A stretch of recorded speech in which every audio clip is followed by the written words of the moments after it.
السلام علیکم ورحمۃ اللہ وبرکاتہ۔ احباب گرامی، کوئی بھی ایسا شخص آپ کو دنیا میں نہیں ملے گا جس کو اللہ رب العالمین نے عقل و شعور کے ساتھ نوازا ہو اور وہ کامیاب نہ ہونا چاہتا ہو۔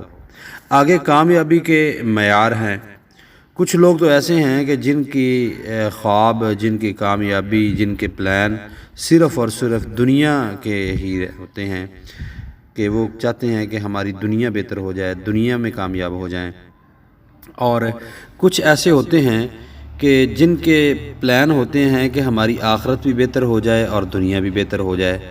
اور کچھ ایسے ہوتے ہیں کہ جن کے پلان ہوتے ہیں کہ جسٹ ہماری آخرت بہتر ہو جائے، دنیا کے معاملات تو وہ ہیں جو اللہ تبارک و تعالیٰ نے مقدر میں لکھ دیے۔ تو خیر، آئیے ہم کامیابی کے راز، ہم آپ کو ایک ایسا کامیابی کا راز بتاتے ہیں کہ جس کے اندر انسان ناکام نہیں ہو سکتا۔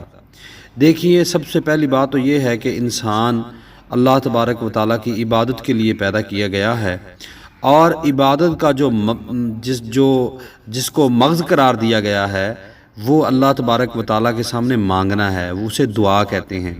تو ہم آپ کو ایک ایسی دعا بتاتے ہیں، جو شخص اس کے اوپر عمل کرے گا یقیناً وہ محروم نہیں ہوگا، اسے اللہ تبارک و تعالیٰ ضرور کامیاب کرے گا۔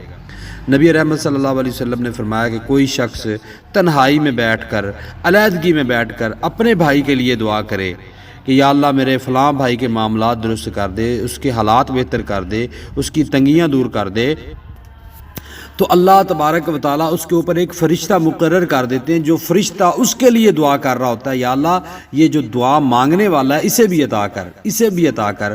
تو یقیناً جس کے لیے فرشتہ دعا کرے، اللہ تبارک و تعالیٰ ایسی دعا کو رد نہیں کرتا۔ تو اپنے بھائیوں کے لیے مانگا کریں تاکہ ہمیں بھی عطا ہو۔